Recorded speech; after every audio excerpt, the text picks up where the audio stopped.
diz que quem planta colhe, a gente escolhe plantar amor, colhe gratidão. No ar, Chama na Botina, o programa que conecta a cidade ao campo e o campo à cidade, mostrando que o agro é muito mais do que parece. É força, é cultura, é gente que faz. Aqui a gente descomplica o agro, traduz, aproxima, conta histórias de quem põe a mão na terra e de quem transforma essa riqueza em desenvolvimento. Com a apresentação de Ediana Boeri, Lara Moraes, você vai ouvir conteúdo direto, provocativo, daquele jeito que faz pensar e agir. E o Chama na Botina chega até você graças aos nossos parceiros que acreditam no agro que move o Brasil. Lavronorte, Casa Sertaneja, Tremeza, Agromina, Fazenda MS, AR Capital e apoio institucional a ProSoja, Cindy Balsas, Rede Agro Mulher Mais.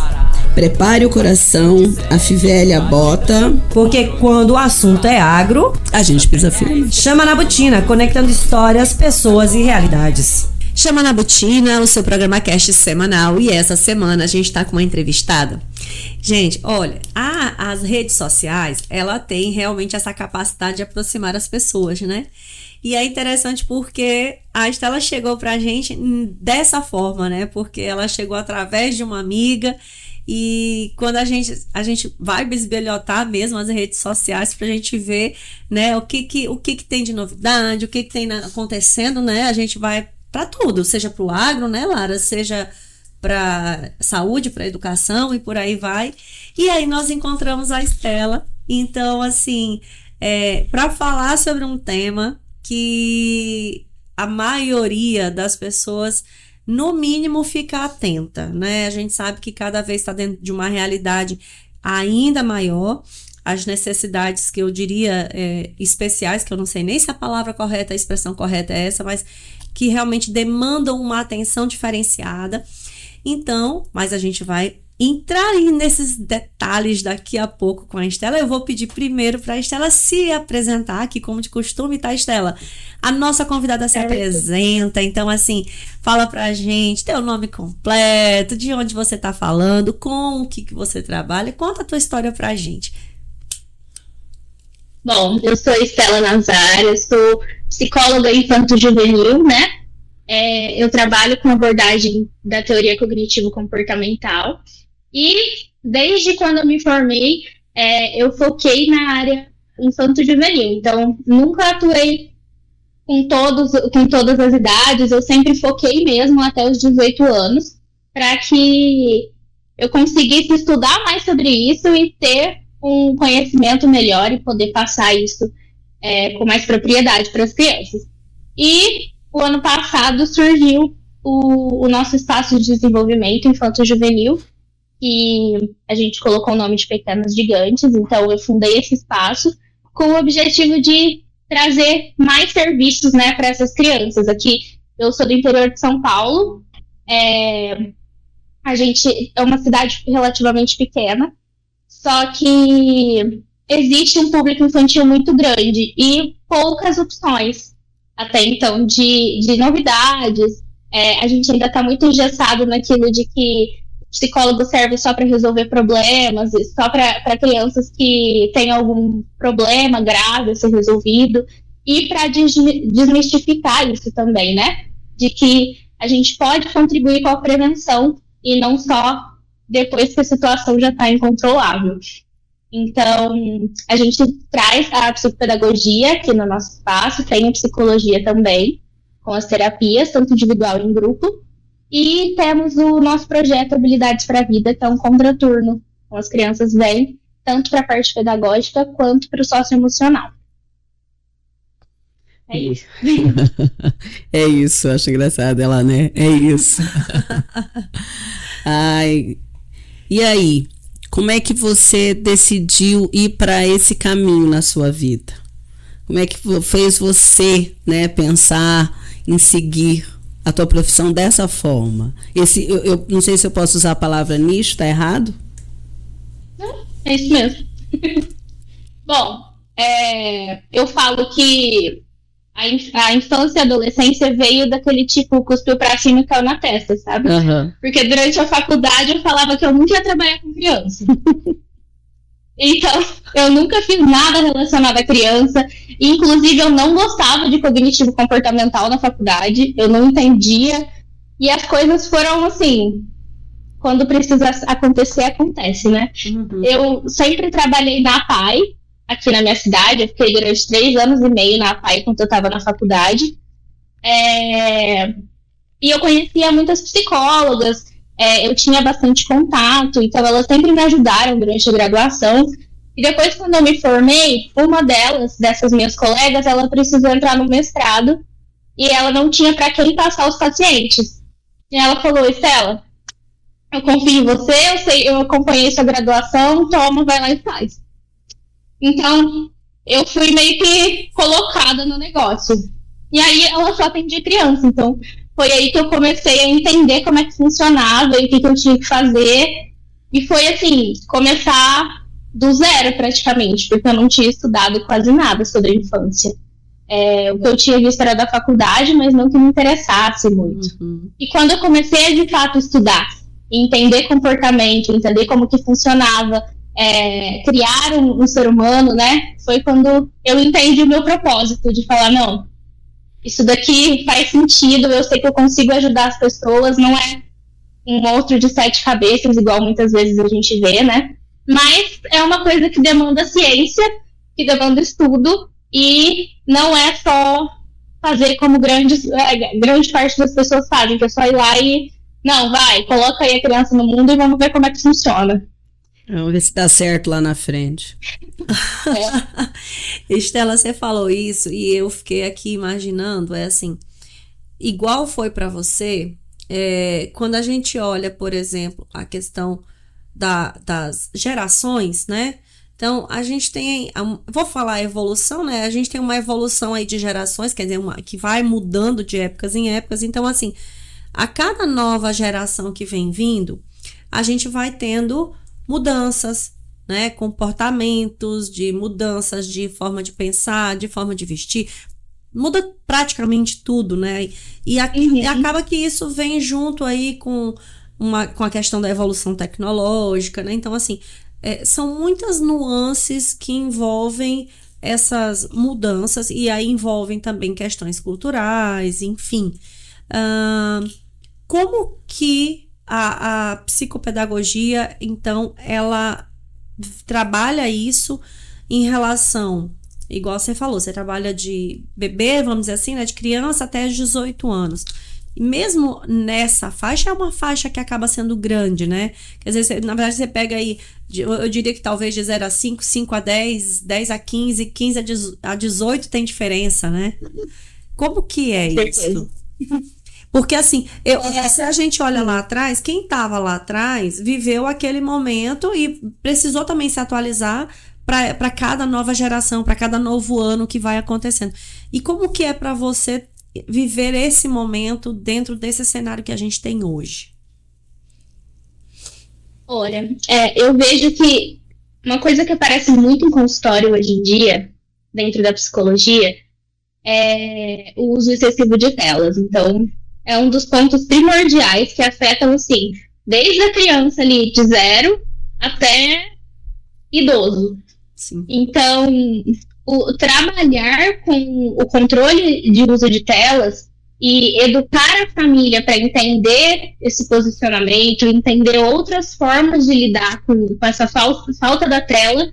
E, tudo bem, eu não posso entregar o celular pro meu filho enquanto a gente está no restaurante, mas eu vou fazer o que com ele? Porque tipo, brincar, né? Dá trabalho, né? Se eu não entrego o celular, ele vai ficar correndo em volta de todo mundo. Então, educar esses pais para eles compreenderem que, ok, eu entendo que é difícil, a gente sabe que é uma situação complexa, mas faz parte do desenvolvimento da criança. Então, até uns anos atrás, a gente não tinha isso de ter smartphone, de ter tablet, e a gente ia com criança no mercado, em outros lugares. Então, como que isso era feito? Então, vamos resgatar isso. Se eu não posso entregar o celular para a criança, então, que tal a gente colocar na bolsinha dela livro para colorir, colocar uns giz de cera, algumas coisas, para que ela fique entretida no que ela estiver fazendo, mas sem o uso de tela. E assim, por que esse uso é negativo para a criança? Porque ele ativa várias coisas ali, cerebrais mesmo, que influenciam na criança ficar muito viciada naquilo. Então, ela fica hiperestimulada. Ela tem muito ali facilmente. Então, quando ela precisa sair daquilo, ela vai ter aquele tempo de processamento diferenciado. Ela se estressa com mais facilidade. Então, eu percebo aqui em consultório, quando a gente começa a fazer essa mudança e reduz essa tela, o comportamento da criança muda. Ele consegue ter mais paciência para fazer outras atividades. Ele consegue compreender melhor o aprendizado, coisas que antes eu preciso aprender a colocar os tênis. Vai tentar uma vez, irritou?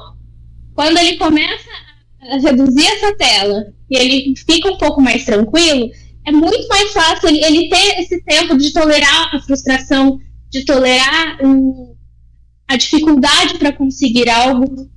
Então, tudo isso são coisas que a gente não fala porque hoje em dia tá tudo muito chato. É estudo. E a gente vê que a ciência tem trabalhado nisso exatamente para provar para os pais essas situações. E, infelizmente ou felizmente, criar um ser humano dá trabalho. Eu fico imaginando assim, a geração que nos criou era uma geração sem muito maturidade emocional, psicológica, né? O não era sempre não. Não se questionava, nós não questionávamos muito as coisas. Eles o que tinham para oferecer era aquilo, né? Era um tapa quando você fazia alguma coisa errada, quando você tirava nota baixa. Pior ainda quando você mora no interior, que antes de você chegar em casa, as professoras já contaram para tua mãe, porque todo mundo conhece todo mundo, então qualquer comportamento você já sabia, você já tremia, né? Então, e foi criado, e aí essa geração, que no caso eu coloco a minha geração, que criou os pais de hoje, né? Que é a geração que está sendo avó agora. Não entendi o que a gente fez de errado nesse meio tempo, não, sabe? Porque eu falo, quando você fala de levar livros, eu sempre fiz isso com as minhas filhas. E hoje tem alguns lugares que você vai que tem brinquedoteca, tem lugares para deixar a criançada, né? Para conviver com criança. Mas sentavam, ficavam. Vai questionar, vai chorar, você vai ter que exercer a tua autoridade ainda. Você ainda é a autoridade, você ainda é o adulto da relação. Ou deveria ser. Então, eu acho que psicologicamente falando, teríamos que rever isso também, né? Porque o adulto da relação é você. Que medo é esse, sabe, Stella? Eu me pergunto assim, que medo é esse de que o teu filho não te ame? Em que momento, né, que isso aconteceu? Porque assim, a obrigação, é que eu sempre brinquei com as minhas, a obrigação de amar você é minha. Se vocês não querem me amar, é consequência. Nossa, isso é tão importante. E eu acho que isso vem de uma questão de autoconfiança, sabe? Eu falo que, pelo que eu consigo analisar das gerações, a gente teve uma geração muito autoritária, Sim. onde as crianças tinham medo de tudo, Sim. porque elas olhavam para os pais e já tinham medo do que eles iriam fazer.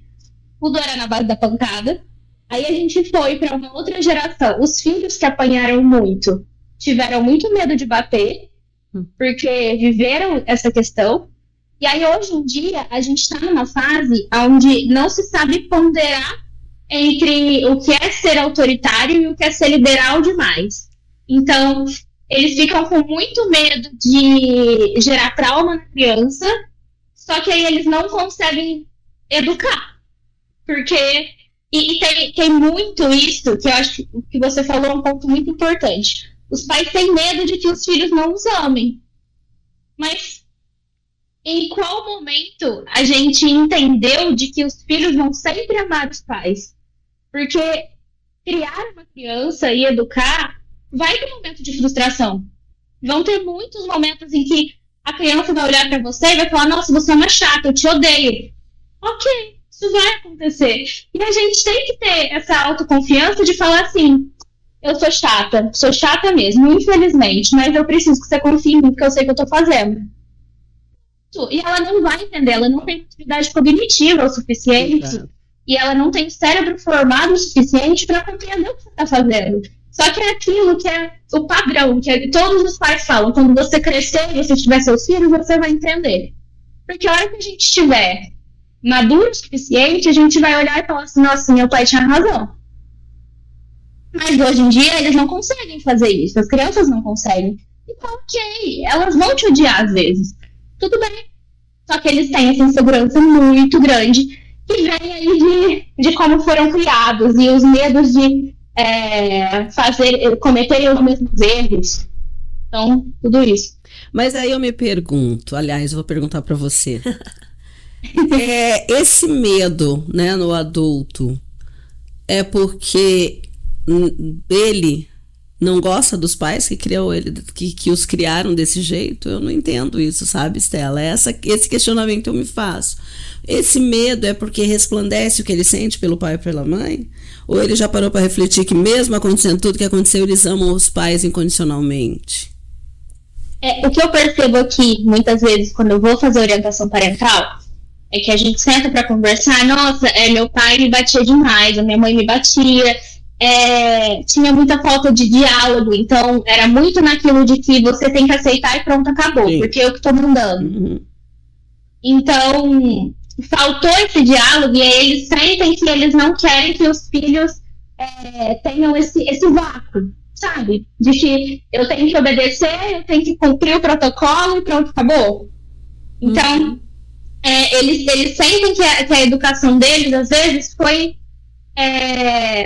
criada ali, construída dentro desse vácuo, de que muita coisa eles não sabiam, de que muitas vezes eles apanhavam sem ter essa conversa, sem ter esse diálogo. Então, aí, hoje em dia, a gente tem falado muito sobre a educação positiva. A educação positiva é uma coisa que foi totalmente mastigada ali de forma errada e hoje em dia as pessoas usam como uma permissão. Foi a conversa sobre conversar com os filhos, explicar o que eles precisam fazer, o que a gente está pedindo. Só que a gente também vai ter que ser rígido em alguns momentos. A gente precisa ser firme.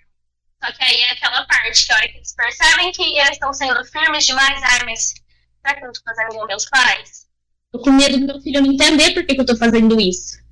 Então, não que eles não amem os pais deles, mas eu percebo que tem esse medo dos filhos sentirem medo e não compreenderem. Porque eles tiveram medo durante toda a infância e até hoje em dia eles têm esse receio, às vezes, de como conversar com os pais por medo deles não aceitarem o que eles falam. Então, fica ali muito... É uma situação muito complicada e muito complexa, que exige terapia dos pais também. Foi justamente isso que eu quis pontuar, né? É a questão de você também se enxergar enquanto criança antiga. A necessidade Exato. de equilíbrio, né? É o mais difícil, né? Querendo ou não, tudo puxa a infância, né? A gente Com certeza. a gente fala muito isso também porque, assim, até por uma questão, às vezes, de contexto, de realidade, inclusive hoje, não só questão financeira, mas a facilidade, o acesso a quase tudo, né, que a gente tem, né, quase tudo está na palma da mão, então a gente acaba, de certo modo, até terceirizando também, né?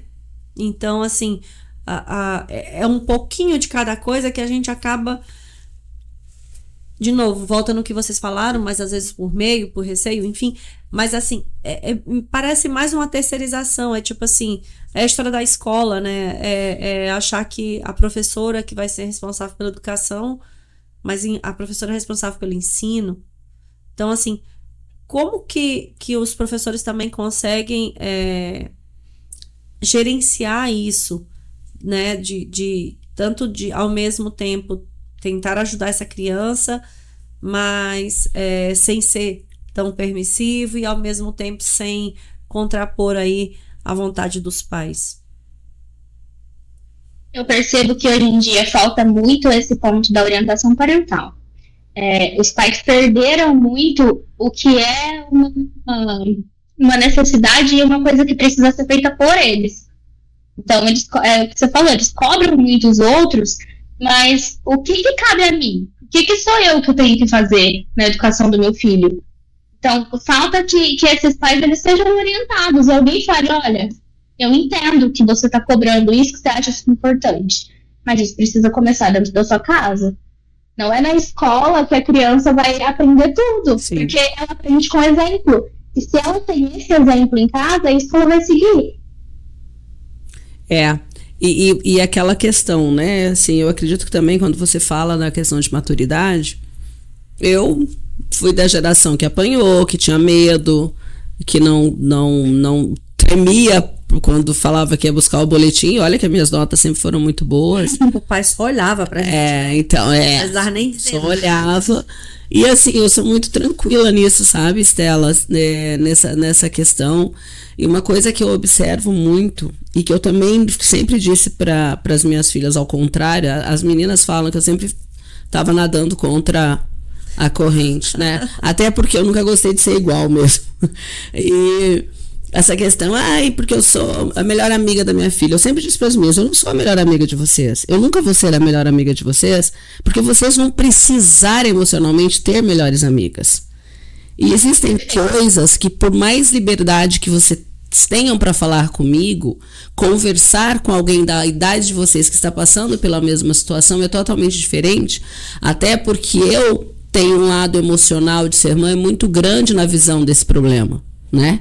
Eu não vou estar falando de igual, eu vou estar falando com um olhar de proteção, né? De tipo assim, briguei com o namorado, tá achando de manda, né? Passear, catar coquinho, e a amiga não, vai conversar, vai aconselhar, a mãe vai ter uma visão de a experiência. Não é, porque como é filho, você quer realmente uma questão de proteção, aí você já vê aquilo com raiva, então não dá, você precisa de alguém da tua faixa etária que está vivendo na mesma experiência, a mesma época que você, né, para saber o que tu tá passando. Eu como mãe não posso, claro que eu tenho muita ligação, a gente quer essa ligação forte com os filhos, mas até eu achar que é de igual para igual, não, eu nunca concordei com isso, sabe? Eu acho que também aí tem essa questão, tô me perdendo muito, porque aí é aquela coisa que ninguém fala. Esses dias eu comentei contigo, né, Diana? Uma pessoa virou pra mim e falou assim, as suas filhas te chamam de senhora? Eu digo a elas, vão me chamar como? Pelo meu primeiro nome? Mas nem amarradas. Não, entendeu? Aí fica nessa, fulana. Quem é fulana? Minha mãe. Oi? Como assim? E é engraçado essas coisas, porque você tava falando isso, né, Lara? Eu tô aqui pensando assim, tecnicamente, me parece o óbvio, né, do tipo, automaticamente se eu tenho um adulto e uma criança, provavelmente o que vai acontecer é que eu vou rebaixar o adulto para a posição da criança, e pelo contrário é impossível. Exato. A criança não tem essa maturidade, né? Uhum. E aí esses pais, quando eles vão para essa importante. Perdão, te interrompi. Não. O que é importante é a gente entender que a criança ela tem que ser tratada como um ser humano. Ela é um ser humano em desenvolvimento que ainda não tem como lidar com algumas coisas sozinhas. E nós, como responsáveis, tanto o pai, a mãe, a psicóloga, a avó, qualquer pessoa como responsável dessa criança, ela está nesse papel de encaminhar a criança, falar assim, olha, isso daqui você pode fazer, isso daqui você não pode, por uma questão social, por uma questão de segurança da própria criança. Então a criança, ela tem a opção de escolher se ela vai com short vermelho ou com short azul, ok, ela precisa exercer essa autonomia, isso é um ponto. Agora ela não tem o direito de escolher se ela vai colocar cinto dentro do carro ou não, porque essa é uma coisa que não lhe cabe. Nós, como adultos, somos quem vai mediar isso. Eu vou falar pra ela, olha, eu sei que você queria ficar sem cinto, só que eu sei que essa é uma coisa que você precisa fazer pra sua segurança. Você não pode escolher isso. Exato. Até porque eu vou levar multa por sua causa. Então, além da tua segurança, eu ainda vou ter um prejuízo financeiro. Exato. Então, eu acho que é nesse ponto que hoje em dia tem se perdido o controle, sabe? Em querer que a criança exerça autonomia demais em momentos que não lhe cabe, E o contrário também, em querer que mandarem coisas em que a criança tem opção de escolher. Então, é esse ponto. Ela é um ser humano e ela precisa entender como o mundo funciona. E o mundo funciona com regras, né, Estela? O mundo não funciona sem regras. O mundo não é feito de pai, mãe, de vô e vó. O mundo é feito de colegas de trabalho, de colegas de escola, de faculdade, de amigos. E essas pessoas não têm esse olhar que o pai, mãe, que o avô e a avó têm. Então, assim, esse preparo que eu fico pensando assim, como está se perdendo, né? E hoje a gente vê tanta coisa absurda de crianças que hoje, né, são adultos. Eu vejo muito adulto infantilizado. Eu vejo muito adulto. Esses dias eu até vi, apareceu para mim um vídeo no Instagram, a menina falando a introdução alimentar da minha filha e do meu marido. Oi? Eu vi isso. Eu vi. Hello? Como assim? Entendeu? E aí volto a dizer, a minha geração era vai comer porque só tem isso. A criatura não, ela não é que ela não tem perdão, não é que ela tenha paladar infantil, ela não tem paladar. Né? Porque assim, se chega a um nível desse, é um negócio absurdo. Porque a criança, de fato, ela não tem.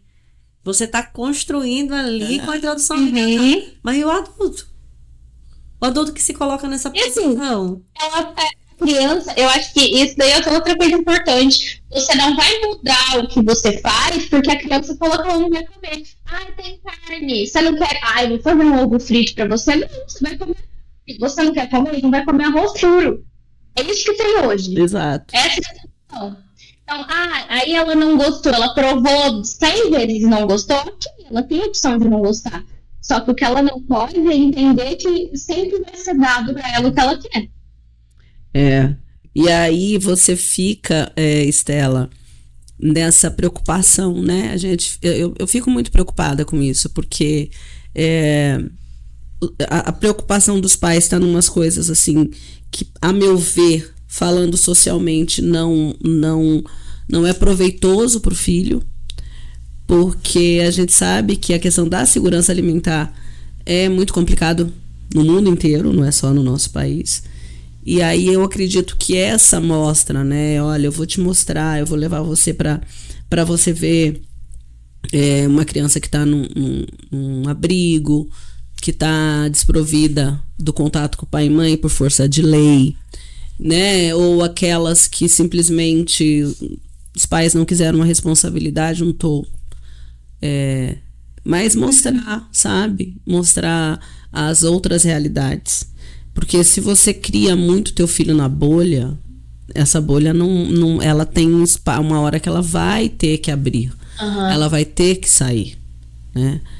Inclusive tem um filme mega antigo que chama A Bolha, gente. Mas assim, claro que quem for assistir esse filme hoje vai achar horrendo os efeitos especiais, né? Porque eu tô falando do final da década de 70 e início da década de 80. Vocês vão querer falar assim, sério que vocês acreditavam nisso? A gente acreditava. Então, assim... mas é assim, eu falo a questão do contexto da bolha mesmo, sabe? O contexto dessa questão dessa criança ter sido criada dentro, literalmente, de uma bolha. Então, essa educação de ir amadurecendo e mostrando até os privilégios, sabe, Estela? Porque muitas vezes a criança, quando ela se sente, eu sou injustiçada pelo meu pai e minha mãe, porque, fulano e ciclano, aquela máxima frase que vem no pacote de mãe, você não é todo mundo, né?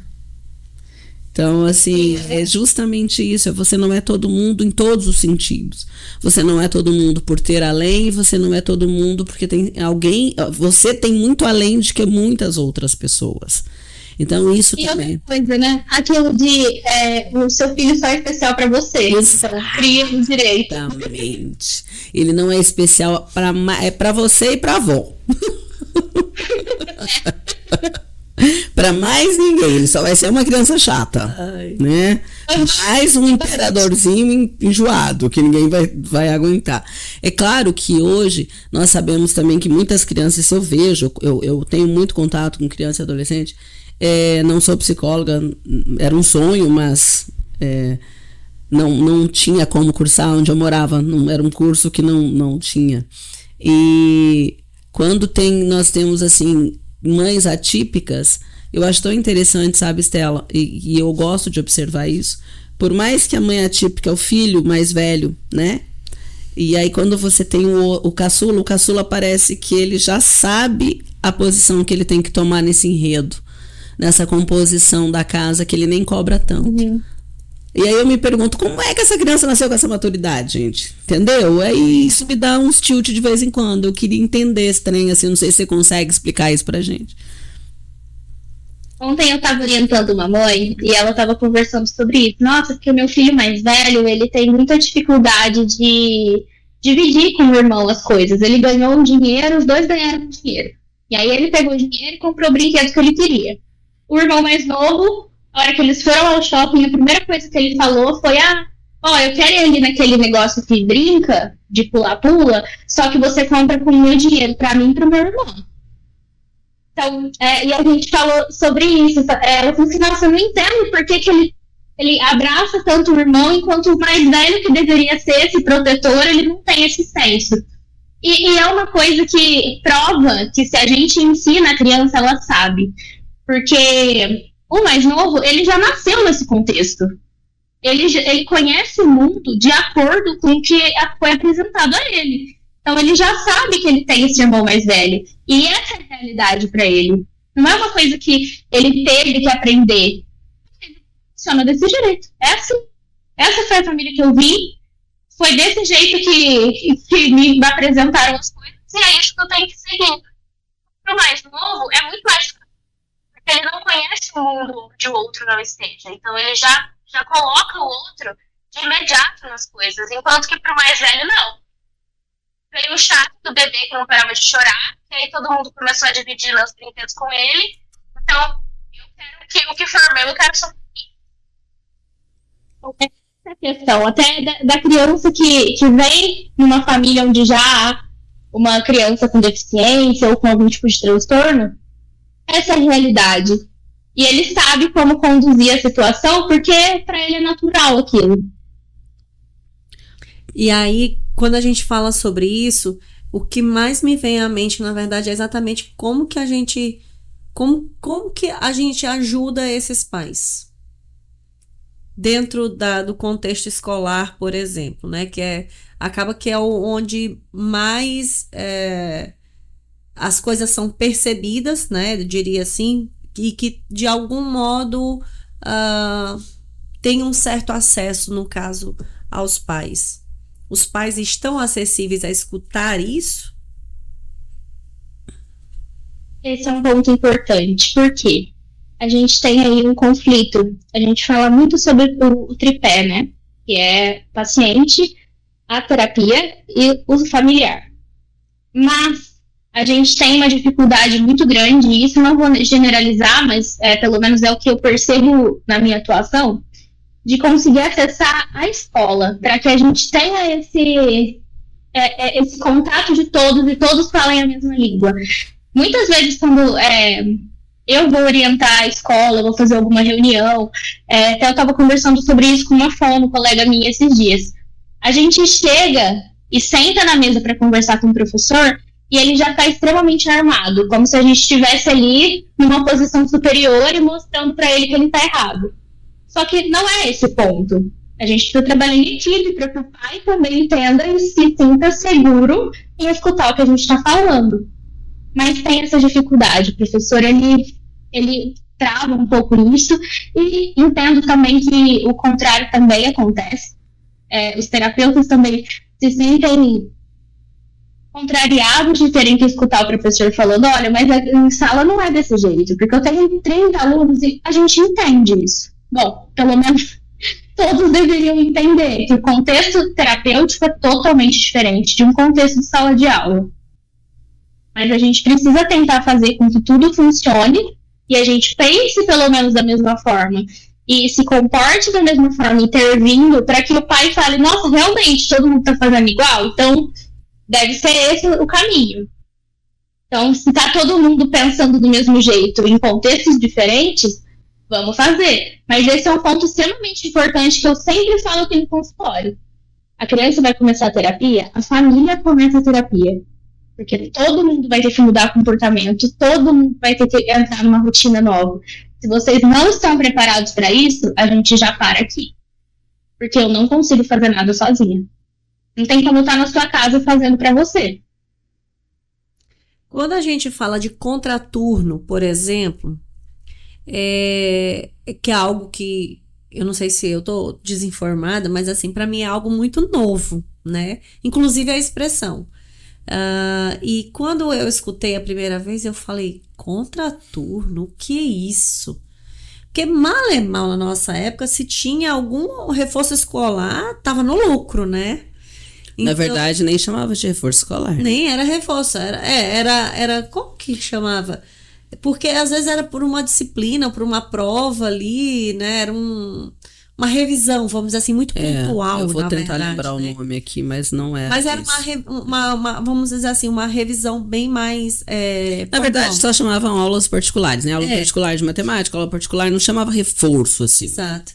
E aí depois veio o reforço escolar e aí veio o contraturno. Essa demanda do contraturno, ela é uma demanda que ela veio por uma necessidade realmente das crianças no sentido da aprendizagem, ou também, e aí assim, porque já num segundo momento eu diria, me pareceu mais como realmente uma ocupação de tempo e às vezes, claro, por uma necessidade dos pais, por conta do trabalho, né, por conta da ausência. E aí eu queria esse contexto, sabe, para que a gente pudesse entender as diferenças que essa criança pode passar a ter a partir do momento que ela realmente tem atividades e interage num turno diferente da escola, que aí vai ser um ambiente diferente, com atividades diferentes do que seria uma sala de aula propriamente dita. Para eu explicar isso, acho que é interessante a gente voltar um pouquinho e entender por que o contraturno surgiu. Perfeito. Ele surgiu exatamente para isso, de uma demanda da família. Eu não tenho onde colocar a criança, se ela fica em casa, ela fica o tempo todo na televisão ou no celular, então é melhor que ela esteja em outro lugar com outras crianças da mesma idade. Então, isso veio mais da escola. A escola criou o contraturno como o horário contrário do que ele está na escola mesmo, mas para atividades complementares. Então, a criança faz natação, a criança tem um horário de ludicidade, que ela vai brincar, a criança tem o horário do inglês, então fica ali esse outro período fazendo outras coisas que são extra-escola. Depois disso, foram criando outras ramificações do que seria o contraturno. Aqui, por exemplo, a gente não trabalha só para ocupar o tempo da criança, para que ela esteja em um ambiente ok, que é muito melhor do que estar em casa sozinha e tudo mais, mas para que ela também aprenda as questões socioemocionais e que ela se desenvolva a partir disso. Então, além dela ter a parte pedagógica, que a gente faz o reforço escolar, ela tem também a parte de estar com pessoas que são capacitadas para compreender o momento emocional delas e instruí-las da forma como devem funcionar as coisas. Então, aqui, a gente faz primeiro a parte da manhã. Eles vêm, fazem reforço escolar, fazem as tarefas escolares, tomam o lanche da manhã e depois tem a parte socioemocional. Então, eu levo jogos, atividades que tenham esse fundo, como que eu posso explicar? Que, a criança, por exemplo, ela tem dificuldade em tolerância à frustração. Ela não consegue se frustrar, ela chora, ela grita, ela se joga. Ou então, eu tenho um outro pacientinho aqui que ele vem no contraturno, que ele tem dificuldade de socializar, ele não consegue fazer amizade. Um outro que é muito grudento, que quer fazer amizade demais.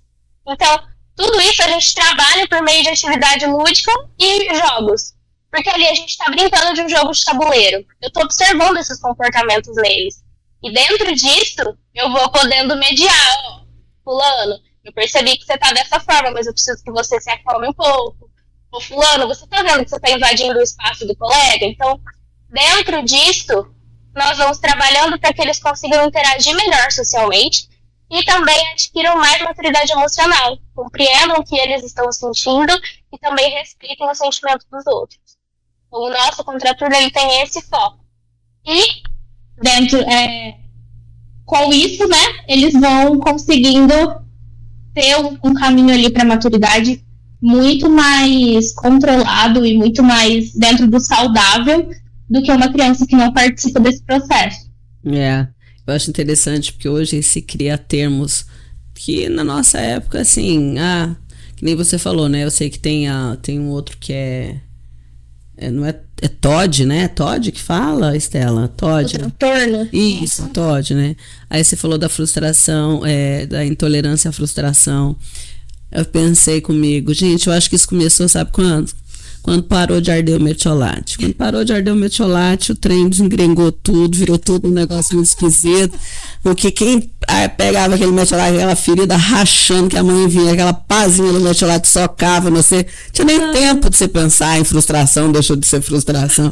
Eu tinha que voltar a arder esse negócio aí, porque não tá não, gente. É muita coisa, sabe, Estela? E eu realmente, eu me preocupo também com esses pais. Quando eu digo pais, porque hoje a gente tem várias constituições, né, de núcleo familiar, e porque não deixa de ser frustrante, porque quando você está no processo de gestação, você faz todo um roteiro na tua mente, você faz todo um roteiro da vida, porque vai ser assim, porque daí eu vou colocar lacinho, colocar vestido, sapatinho de verniz, aí a menina vem querendo chutar, e querendo jogar bola, e já vem a tua frustração também, porque você faz toda uma projeção. Então eu também eu tenho um pouquinho de preocupação também, porque isso também frustra, isso também te incomoda, e você tem que lidar com isso, tentar conversar, tentar dizer, mas claro que dá para fazer dessa forma. Então aí você prepara tudo no teu cérebro, e daí vem um anjo azul para ti que você não está preparado emocionalmente. Você até ter um diagnóstico acertado, assertivo, sei lá como é que se falaria assim, já é demorado. Então, eu me preocupo muito com isso também, sabe? Porque não é fácil, não. Você atende crianças atípicas, eu sei que para muitas mães, porque você não é só aquele momento, né? Muitas vezes você tem que abdicar de toda a tua vida. Você vai abdicar do teu trabalho e da tua vida enquanto ser mulher, né? Porque não tem como você não viver em função. É muita terapia, é muito cuidado, é muito leva e busca. Então, assim, também é complicado, ainda mais se você não tem uma rede de apoio muito boa. Sim, essa quebra, né, de expectativa, eu acho que não adianta você falar assim, porque você não pode criar expectativa, porque seu filho vai ser pro mundo. Isso não existe. A partir do momento que você descobrir que você tá grávida, até antes, quantas pessoas têm sonho de ser mãe e já idealizou aquilo, o que vai acontecer. Só que esse é o grande problema, quando a gente idealiza, as coisas nunca saem como a gente gostaria. Até porque se a gente não consegue nem idealizar o que a gente vai fazer pra gente, né, quanto mais de um outro ser. Mas isso é inato, tecnicamente, sabe? É inato, é impressionante como é inato isso. É automático você ter... criar projeções. Porque tu tá ali gerando uma vida e você fica imaginando, assim. Aí você imagina a tua infância, a tua vida, e você fala, não, esse mundo ela não vai nortear, ela não vai passar por esse mundo. O mundo dela vai ser outro. Realmente o mundo dela vai ser outro, porque são outras gerações, outras épocas, o mundo tá, né, diferente. Inclusive, não dá nem para comparar, o mundo tá muito mais perigoso. Antigamente, hoje, se o pessoal pensa que fora de casa tá o perigo, dentro das telas o perigo é bem pior. Então, é muito complicado, né? Você tá com a criança dentro das 4 paredes da tua casa e ela pode estar sofrendo e você não tá vendo que ela tá sofrendo. Mas uma questão aí que a gente precisa tomar muito cuidado com as telas. E principalmente com o que está sendo visto nessas telas. Eu fui num congresso agora em agosto e a gente teve bastante palestra falando exatamente sobre isso. Hoje em dia é impossível a gente falar que a criança não vai presenciar a tela, que ela não vai conviver com isso, que ela não vai ter acesso a isso. Não existe isso. Todo mundo tá com o celular na mão o tempo todo. Então não tem como você falar que, nossa, até 12 anos meu filho nunca vai assistir. Não cabe dentro da realidade mais. Só que a gente precisa controlar o que está sendo visto. A gente precisa estar ali o tempo todo. E aí, algumas pessoas falam assim, porque eu não quero invadir a privacidade do meu filho colocando, por exemplo, o Family Link, que você tem acesso a tudo que ele está vendo. Gente, uma criança não tem que ter esse tipo de privacidade. Isso não existe. Você tem que estar olhando o tempo todo. O que você está fazendo? Isso não é privacidade. É segurança. Exato. Então, assim, o que você está fazendo? O que você quer baixar? Outra coisa, a criança não pode escolher o que ela vai baixar. Bloqueia isso. Você escolhe o que ela é capaz de colocar no celular dela. Não tem que assistir YouTube, não tem que assistir TikTok, não tem que ficar em jogo aberto igual o Roblox. E todo mundo ali, qualquer pessoa pode acessar, e qualquer pessoa pode conversar naquele chat. Então, isso não tem que acontecer. Nossa, mas todos os amigos do meu filho jogam. Mas o teu filho não é todo mundo, né? Aquela velha máxima de novo, teu filho não é todo mundo. Não, você falando do Roblox, eu acho interessante que a doutora André, esses dias eu vendo uma entrevista dela e ela falando a respeito disso, né? Como pacientes ela tem com problemas até de cognição, né? Essa semana também eu falei, claro, esse influencer, o Felca, eu falei, cara, meu Deus, ele tá sendo ameaçado por crianças, elas vão atacar ele, será com o quê? Com todinho, com nuggets? Eu fico pensando como é que elas iam atacar ele, entendeu? Tipo, vou te matar, com o quê, minha filha, com sua mamadeira? Não tem, sabe? Então você vê assim que essas realidades. Mas se você pega uma criança de 7, 8 anos que tá fazendo uma ameaça à vida de uma pessoa, esse jogo não é um jogo que você deveria deixar teu filho mexer, entendeu? Então, assim, é claro que se consegue, Estela. A gente vê muita criança sem tela, muito pai que consegue ainda mostrar pro filho, tu conhece fulano de tal? Não sei quem é não, mas esse aqui você conhece? Então tem muito. Você tem que ter a paciência e saber que você é o adulto da relação. Eu não tô conseguindo ser o adulto da relação?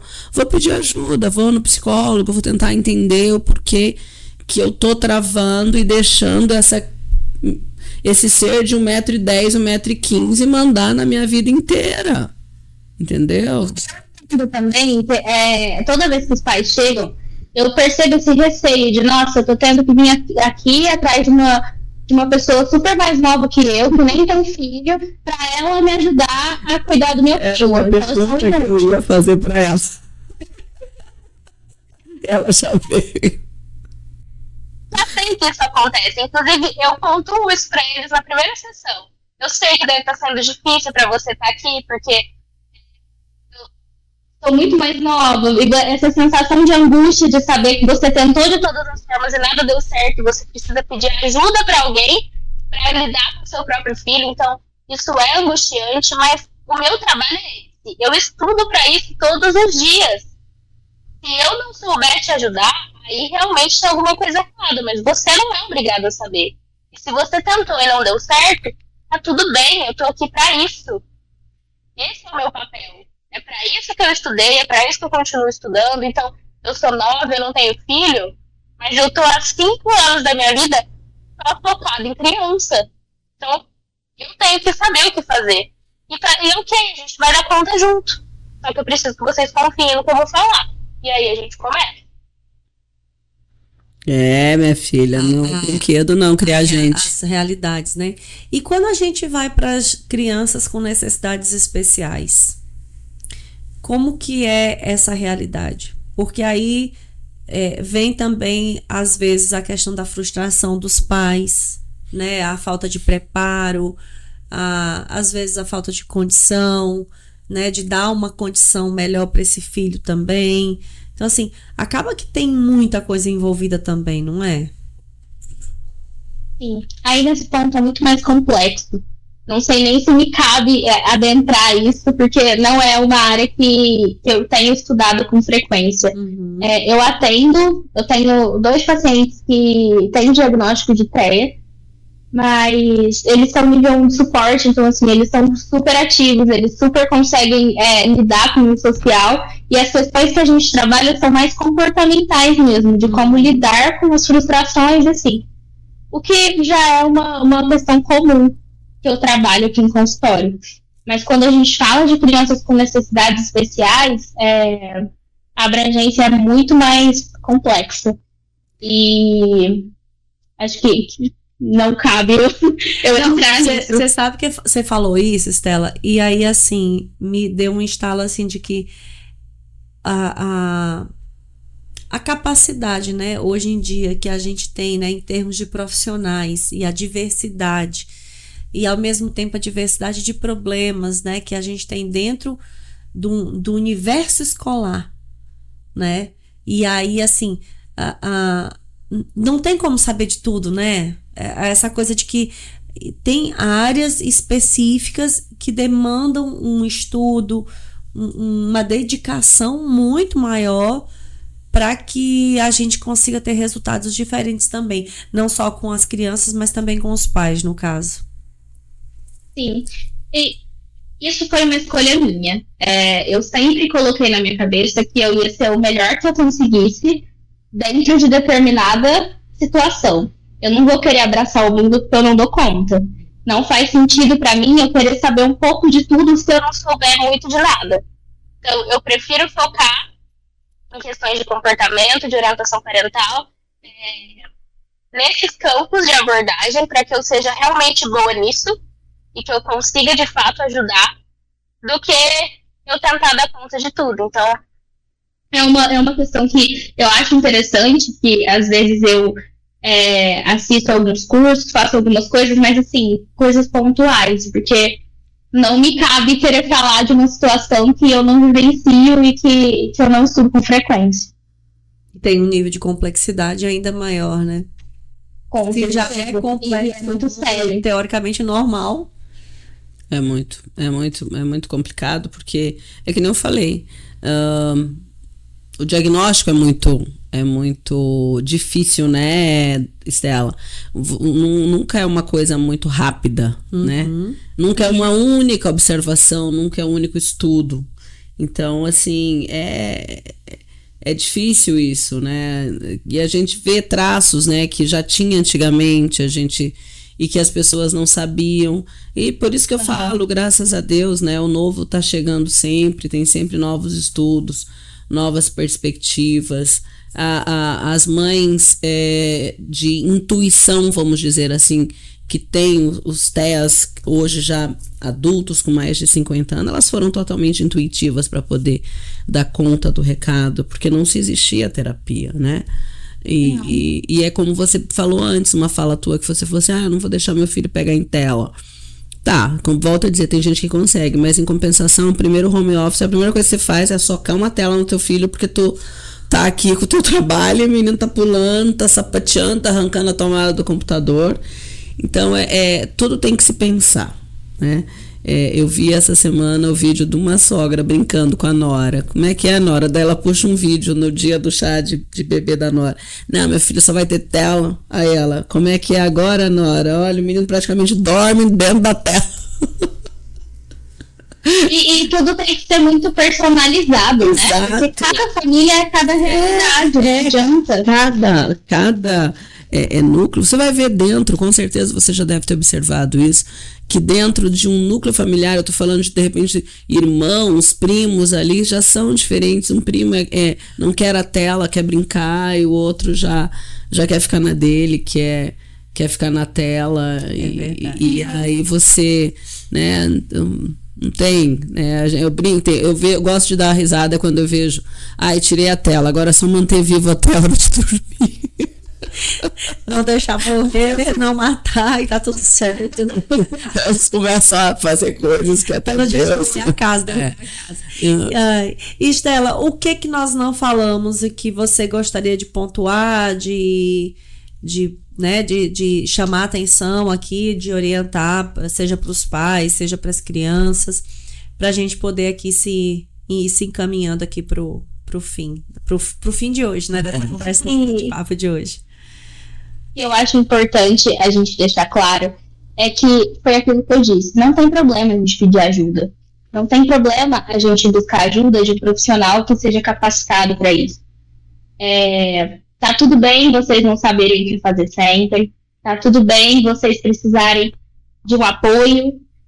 Só tomem cuidado para que, primeiro, olhem o profissional que vocês estão procurando e tenham certeza que aquele profissional sabe o que está fazendo e é comprometido. E outra coisa, não esperem o negócio chegar a um ponto em que está todo mundo descabelando para ir atrás para resolver. Uhum. Então, a escola pontuou alguma situação, você percebeu alguma situação que está meio fora de controle, já busca ajuda. Não espera o negócio tomar uma proporção imensa que depois, para dar conta de resolver, vai ser muito mais tempo. E aí você vai precisar de mais paciência, vai estar todo mundo sobrecarregado já. Redes sociais, onde é que as pessoas podem te acompanhar, encontrar o teu trabalho? Bom, a gente tem o Instagram da clínica e tem o meu. O meu é @psistela.nazar. Desculpa, @psi.estelanazar. E o do espaço, @espaço Pequenos Gigantes. A gente está no Instagram, no Facebook e também lá tem os contatos. Se alguém quiser entrar em contato pelo WhatsApp, a gente tem a Gabi que responde todo mundo. Maravilha. Faz atendimento online também, Estela? Sim, principalmente orientação parental. A gente costuma ter mais facilidade para atender. Mas, se depender do caso, também fazemos. Uhum. Ai, coisa boa. Tem alguma dica de filme, livro que alguma mãe, né, possa assistir? Eu falo por mim, Estela, quando eu assisti Como Estrelas na Terra, e eu enxerguei na criança, eu chorava horrores. Porque eu falei, gente, esse filme eu tinha que ter assistido quando eu tinha essa idade, não com essa que eu estou agora. Nossa, eu não posso assistir esse filme até hoje, porque eu choro horrores. Agora que imaginei eu que tenho dislexia, né? Nossa! E foi descobrir isso aos 30 anos de idade com 2 filhas. Pra mim, eu só escrevi errado. Precisei de uma amiga psicopedagoga falar, fazer testes e dizer, minha filha Ela falou, não sei como é que... Imagina, eu descobri que eu tenho TDAH depois de ser psicóloga e já atender várias crianças com TDAH. A vida é assim, né? A casa de ferreiro.